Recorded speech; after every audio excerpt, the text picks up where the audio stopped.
প্রথম সিনেমাটা ছিল আমাদের সুড়ঙ্গ, তারপর আমরা করেছি পেয়ারা সুবাস, তারপর তুফান, তারপর দাগি, তারপর তাণ্ডব এবং এবার হচ্ছে দম। দর্শকদের রিয়াকশন যখন পাচ্ছি, একটা কথা আমরা খুঁজছিলাম যে দর্শকরা এটা ফিল করে কিনা, যে এটা আন্তর্জাতিক মানের একটা ফিল্ম হয়েছে কিনা। অবশ্যই আমাদের 6টা সিনেমার মধ্যে আমি দমকে 1 নম্বরে রাখবো। পরিচালক রেদওয়ান রানী 10 বছর পরে সিনেমা নিয়ে হাজির হয়েছে।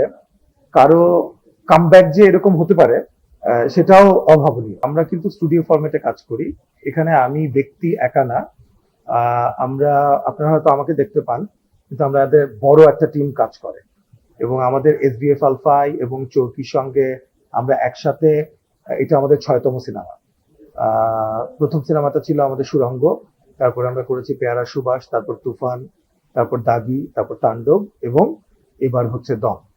এবং আপনি যদি আমাকে বলেন যে এই 6টা ছবির মধ্যে আমরা সবসময় কোনো না এক একটা ছবি থেকে আরেকটা ছবিতে নতুন কিছু অ্যাডিশনের চেষ্টা করি। এবং এবার একটা জিনিস ভালো লাগছে, যেটা আমরা চেষ্টা করেছি, আপনারা তো ভিজুয়াল দেখেছেন, এবং যেভাবে আমাদের দমের পরিচালক রেদওয়ান রনি গল্পটা যেভাবে হাজির করবার চেষ্টা করেছেন দর্শকদের সামনে, তো দর্শকদের রিয়াকশন যখন পাচ্ছি, একটা কথা আমরা খুঁজছিলাম যে দর্শকরা এটা ফিল করে কিনা, যে এটা আন্তর্জাতিক মানের একটা ফিল্ম হয়েছে কিনা। তো আমরা আস্তে আস্তে ইন্টারন্যাশনাল স্ট্যান্ডার্ডটা মিট করবার চেষ্টা করছি। তো সেই জায়গা থেকে কিন্তু আপনি আমাকে পার্সোনালি জিজ্ঞেস করলে অবশ্যই আমাদের 6টা সিনেমার মধ্যে আমি দমকে 1 নম্বরে রাখবো। এবং পরিচালক রেদওয়ান রানী 10 বছর পরে সিনেমা নিয়ে হাজির হয়েছে। কারো কামব্যাক যে এরকম হতে পারে সেটাও অভাবনীয়। রেদওয়ান রানীর কামব্যাকটাও অভাবনীয়।